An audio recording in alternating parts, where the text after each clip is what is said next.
ধন্যবাদ। এটা হচ্ছে বাংলাদেশ ব্যাংকের অ্যাসিস্ট্যান্ট ডিরেক্টর মানে এডি ২০০১ সালের কোয়েশ্চেন আমরা আজকে সলভ করব বাংলাটা। কি বলছে? ক থেকে ম পর্যন্ত ২৫টি ব্যঞ্জনবর্ণকে কি বলে? ক থেকে ম পর্যন্ত ২৫টি ব্যঞ্জনবর্ণকে এখানে অপশন দেওয়া আছে। অপশনের মধ্যে হবে বর্গীয় বর্ণ। কর দান করা যে হচ্ছে করত, এবং এখানে ইম্পর্টেন্ট যেটুকু পড়তে হবে সেটা হচ্ছে জল দান করে যে জলত, অন্যের আশ্রয়ে থাকে যে সেটা হচ্ছে আশ্রিত। খোয়াবনামা উপন্যাসটির রচয়িতাকে?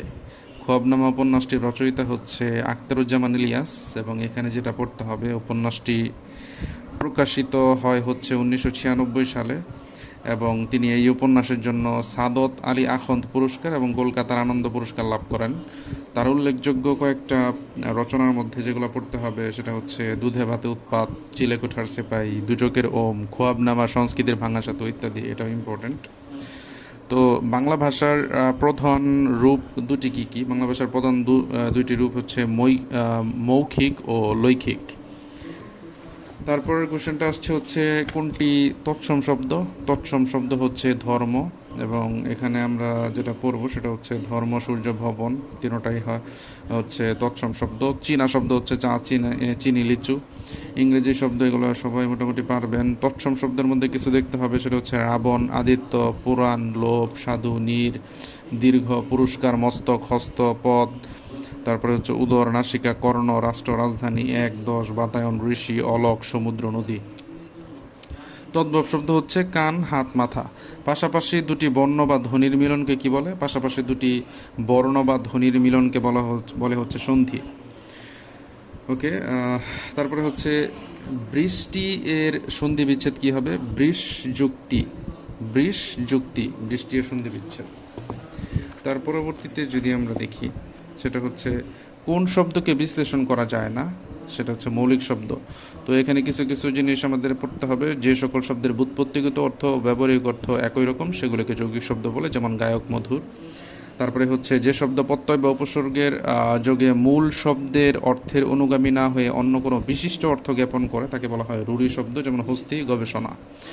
সমাস নিষ্পন্ন যে সকল শব্দ সম্পূর্ণরূপে পদসমূহের অনুগামী না হয়ে বিশিষ্ট কোনো অর্থ গ্রহণ করে তাদেরকে বলবো যগুরূঢ় শব্দ, যেমন পঙ্কজ, জলতি।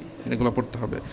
নাটিকা কোন অর্থে স্ত্রীবাচক শব্দ? এটা হচ্ছে ক্ষুদ্রার্থে স্ত্রীবাচক শব্দ। অন্য আছে গীতিকা, পুস্তিকা, এরকম।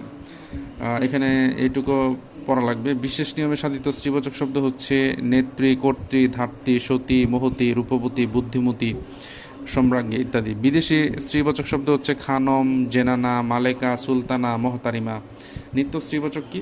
সতীন, অর্ধাঙ্গিনী, কুলটা, বিধবা, অসূর্যম্পস্যা, সপত্নী। স্ত্রীবাচক হয় না এমন শব্দ যেটা কোনো স্ত্রীবাচক নাই, যেমন কবিরাজ, ঢাকি, কৃতদার।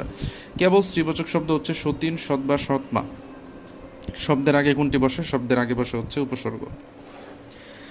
বচন। বচন অর্থ কি? বচন অর্থ হচ্ছে সংখ্যার ধারণা। রাশি শব্দের দ্বিরুক্তিতে কোন অর্থ প্রকাশ পায়? রাশি শব্দের দ্বিরুক্তিতে মানে রাশি রাশি, এটা হচ্ছে আধিক্য। ধামা ধামা, এটাও পড়তে হবে, আসলে এটাও পড়তে হবে। রাশি রাশি, ধামা ধামা দুইটাই পরীক্ষা আসে। হাট বাজার হচ্ছে কোন অর্থে? হাট বাজার হচ্ছে সমার্থে। এখানে এইটা সবচেয়ে ইম্পর্টেন্ট। চা বিস্কিট, এটাও কিন্তু মিলনার্থে। মিলনার্থে আমরা মা বাবা দেখি, এবং চা বিস্কিট এটাও। ঘর দুয়ার, এটা হচ্ছে সমার্থে দ্বন্দ্ব, বই পুস্তক। তারপরে হচ্ছে বিরোধার্থে দ্বন্দ্ব হচ্ছে দা, কুমড়া, অহিনকুল ইত্যাদি। বিপরীতার্থে হচ্ছে আয়, ব্যয়, ছোট, বড়। বাক্যের ক্ষুদ্রতম একক কোনটি? বাক্যের ক্ষুদ্রতম একক হচ্ছে শব্দ। তারপরে হচ্ছে কোন বইটি কাজী নজরুল ইসলাম রচিত? সেটা হচ্ছে দোলন চাপা। দোলন চাপা হইতেছে কাজী নজরুল ইসলামের। মানসী এবং শেষের কবিতা, মানসী এবং সোনারতরী হচ্ছে রবীন্দ্রনাথ ঠাকুরের। এখানে আমরা দেখছি মানসী এবং সোনারতরী রবীন্দ্রনাথ ঠাকুর রচিত কাব্যগ্রন্থ, এবং শেষের কবিতাটা হচ্ছে রবীন্দ্রনাথ ঠাকুরের উপন্যাস। আরোহণের বিপরীত শব্দ কোনটি? আরোহণের বিপরীত শব্দ হচ্ছে অবরোহণ। সংশ্লেষণের বিপরীত শব্দ বিশ্লেষণ। বিসর্জন, এটা হচ্ছে আবাহন। নির্গমন এর বিপরীত শব্দ আগমন বা অন্তর্গমন। আমার ভাইয়ের রক্তের আগান 21 ফেব্রুয়ারি গানের রচয়িতাকে? গানের রচয়িতা হচ্ছে আব্দুল গাফফার চৌধুরী, এবং বর্তমান সুরকার হচ্ছে আলতাফ মাহমুদ। হরতাল কোন ভাষার শব্দ? হরতাল হচ্ছে গুজরাটি শব্দ। ওলন্দাজ ভাষার শব্দ টেক্কা, রুইতন ইত্যাদি। মালয় ভাষার শব্দ হচ্ছে কাকাতুয়া, কিরিচ ইত্যাদি। হিন্দি ভাষার শব্দ হচ্ছে খানা, টহল। স্বাক্ষর শব্দের অর্থ কি? স্বাক্ষর শব্দের অর্থ হচ্ছে দস্তখত, স্বাক্ষর শব্দের অর্থ। আর এই স্বাক্ষর মানে যেটা দ্বন্দ্ব দিয়ে এর নিচে কোনো ব নাই, শব্দের অর্থ হচ্ছে অক্ষর জ্ঞান সম্পন্ন। কোন কবি ছন্দের জাদুকর নামে পরিচিত? তিনি হচ্ছেন সত্যেন্দ্রনাথ দত্ত, তাকে ছন্দরাজ বলা হয়। তার কিছু বিখ্যাত রচনা আমরা দেখব বেনু ও বীণা, কুহু ও কেকা প্রভৃতি। তার অনুবাদ কাব্যগ্রন্থগুলো হলো তীর্থরেণু, তীর্থশরীল, মণিমঞ্জুষা। ধন্যবাদ। আমরা আগামী ক্লাসে আরেকটা কোয়েশ্চেন সলিউশন নিয়ে আসবো। তার জন্য সবাই আমাদের চ্যানেলটাকে একটু লাইক এবং ফলো করে দেন। ধন্যবাদ সবাইকে।